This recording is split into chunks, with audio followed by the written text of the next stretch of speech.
সুধী বৈষ্ণব ভক্তবৃন্দ, ভক্তিপূর্ণ প্রণাম রইল ভক্তচরণে। প্রণাম জানাই শ্রী গুরুদেবের চরণে। প্রণাম জানাই অনন্ত কোটি বিশ্বব্রহ্মাণ্ডের নায়ক স্বয়ং জগদীশ্বর ভগবানের চরণে। সুধী বৈষ্ণব ভক্তবৃন্দ, আশা করি সকলে ভালো আছেন। আমরা ধারাবাহিক অনুযায়ী আজ শ্রীমদ্ ভগবদ গীতা দ্বিতীয় অধ্যায় 47 নং শ্লোকটি শ্রবণ করব। তবে তার আগে একটু কথা বলি। 11ই জুন জগন্নাথ ভগবানের স্নান যাত্রা উপলক্ষে আমরা তো যারা পারবো আমরা মন্দিরে, মঠে, আশ্রমে জগন্নাথের অভিষেকে অংশগ্রহণ করতে পারি, ভগবানকে যে স্নানটা করানো হবে। আর যদি সেটা কারো পক্ষে সম্ভব না হয় তাহলে গৃহে আমরা করতে পারি। গৃহে যদি জগন্নাথ ভগবানের, জগন্নাথ বলভদ্র সুভদ্রা মহারানীর বিগ্রহ থাকে, সেটাকে আমরা অভিষেক করাতে পারি।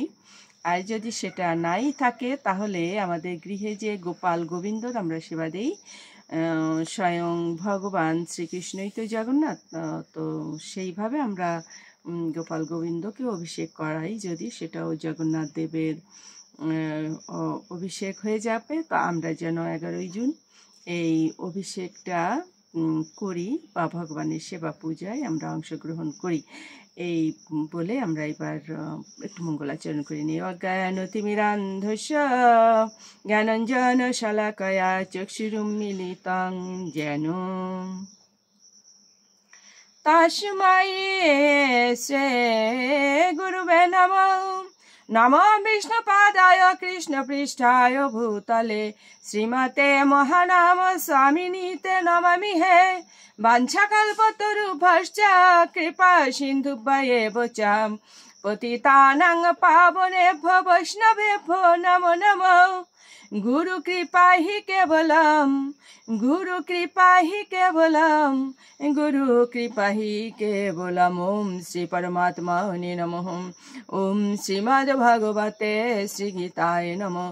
নারায়ণং নমস্কৃত্য নরং চৈব নরোত্তমং দেবীং সরস্বতীং ব্যাসং ততো জয়মুদীরয়েৎ।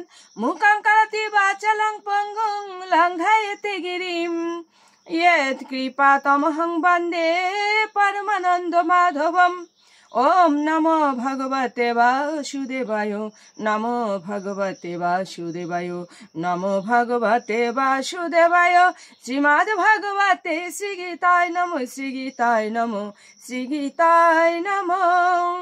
श्रीमद् भगवद गीता द्वितीय अध्याय सांख्ययोग, श्लोक संख्या 47। कर्मणि एव अधिकारः मा फलेषु कदाचन मा कर्मफल हेतुः भूः मा ते संगः अकर्मणि। অনুবাদ: স্বধর্ম বিহিত কর্মে তোমার অধিকার আছে, কিন্তু কোনো কর্মফলে তোমার অধিকার নেই। কখনো নিজেকে কর্মফলের হেতু বলে মনে করো না, এবং এখনো স্বধর্ম আচরণ না করার প্রতিও আসক্ত হইও না। তাৎপর্য: এখানে আমাদের 3টি জিনিস সম্বন্ধে বিবেচনা করতে হবে: কর্তব্য কর্ম, খেয়াল খুশি মতো কর্ম এবং নৈষ্কর্ম।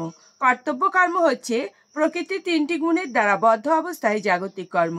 খেয়াল খুশি মতো কর্ম হচ্ছে শাস্ত্র অথবা গুরুদেবের অনুমোদন ব্যতীত কর্ম, এবং কর্তব্য কর্ম সম্পাদন না করাকে বলা হয় নৈষ্কর্ম। ভগবান অর্জুনকে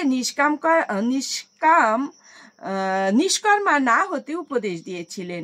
তিনি তাকে বলেছিলেন কর্মফলের প্রতি আসক্ত না হয়ে তার কর্তব্য কর্ম করে যেতে, কারণ মানুষ যখন তার কর্মফলের প্রত্যাশা করে তখন সে কার্যকারণে জড়িত হয়ে জড়বন্ধনে আবদ্ধ হয়ে পড়ে।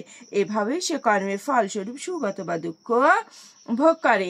কর্তব্য কর্মকে আবার 3টি ভাগে ভাগ করা হয়েছে: বিধিবদ্ধ কর্ম, ষষ্ঠ সংকটকালীন কর্ম ও আকাঙ্ক্ষিত কর্ম। কোন রকম ফলের প্রত্যাশা না করে শাস্ত্রের অনুশাসন অনুসারে বিধিবদ্ধ কর্তব্য কর্ম হচ্ছে সত্যগুণের কর্ম। সুধী বৈষ্ণব ভক্তবৃন্দ, শুদ্ধ ভক্তগণের কর্ম এমনই হওয়া উচিত। কোন রকম ফলের প্রত্যাশা না করে শাস্ত্রের অনুশাসন অনুসারে বিধিবদ্ধ কর্তব্য কর্ম হচ্ছে সত্যগুণের কর্ম। ফলের প্রত্যাশা করে যে কর্ম করা হয় তা সত্য, রজ অথবা তম যে কোনো তিনটি গুণের প্রভাবেই করা হোক না কেন তাও অশুভ। কারণ ফলের প্রত্যাশা করা মানেই কর্মবন্ধনে আবদ্ধ হওয়া। কর্তব্য কর্ম সকলকেই করতে হয়, কিন্তু কোনো রকম ফলের প্রত্যাশা না করে নিরাসক্তভাবে সেই কর্ম করতে হয়। এই প্রকার ফলের আশাহীন কর্তব্য কর্ম নিঃসন্দেহে মুক্তির পথ চালিত করে। ভগবান তাই অর্জুনকে উপদেশ দিয়েছিলেন, ফলাফল না ভেবে নিরাসক্তভাবে যুদ্ধ করে তার কর্তব্য কর্ম করে যেতে। তার যুদ্ধে যোগ না দেওয়াও ছিল অন্য এক প্রকারের আসক্তি। এই প্রকার আসক্তি কাউকে মুক্তির পথে চালিত করে না। হ্যাঁ বাচক অথবা না বাচক যে কোনো প্রকার আসক্তি বন্ধনের কারণ। কর্তব্য কর্ম থেকে নিষ্কর্মার মতো বিরত থাকা পাপ। তাই কর্তব্যবোধে যুদ্ধ করাই ছিল অর্জুনের পক্ষে মুক্তির একমাত্র শুভ পথ। শুধু বৈষ্ণব ভক্তবৃন্দ, আজকে আমাদের জন্য শিক্ষণীয় এটাই যে আমরা ফলাফলের আশা ত্যাগ করে ভগবানের উপরে কর্ম সমর্পণ করে আমরা কর্তব্য কর্ম করে যাব। এটাই হচ্ছে আজকে মোদ্দা কথা বা প্রকৃত বা সঠিক কথা, আসল কথা। সর্ব কারণের কারণ সেই জগদীশ্বর ভগবান, তিনি বলছেন যে কর্ম তুমি আমার উপর অর্পণ করে, ফলের আশা আমার উপর অর্পণ করে কর্ম করে যাও। শুধু বৈষ্ণব ভক্তবৃন্দ, প্রভু পরমেশ্বর ভগবান অর্জুনের মাধ্যমে এই জগৎবাসীকে এই শিক্ষাই প্রদান করেছেন। শুধু বৈষ্ণব ভক্তবৃন্দ, এই পর্যন্তই। সকলে ভালো থাকবেন এই আশাবাদ ব্যক্ত করে আমরা মাহাত্ম্যটা বলি, বিশ্রামে চলে যাব। ওম শ্রী পরমাত্মনে নমঃ। ওম শ্রীমদ্ ভগবতে শ্রী গীতায় নমঃ। গঙ্গা গীতা চ সাবিত্রী সীতা সত্তা পতিব্রতা ব্রহ্মাবলীর ব্রহ্মবিদ্যা ত্রিসন্ধ্যা মুক্তি গেহিনী অর্ধমাত্রা চিতানন্দা ভবগ্নি ভ্রান্তি নাশিনী বেদত্রয়ী পরানন্দা তত্ত্বার্থ জ্ঞান মঞ্জুরি। ওম তৎসদম। নমো ভগবতে বাসুদেবায়। নমো ভগবতে বাসুদেবায়। নমো ভগবতে বাসুদেবায়। শ্রীমদ্ ভগবতে শ্রীগীতায় নমো। শ্রীগীতায় নমো। শ্রীগীতায় নমো। ওম শান্তি। ওম শান্তি। ওম শান্তি। শান্তি শান্তি।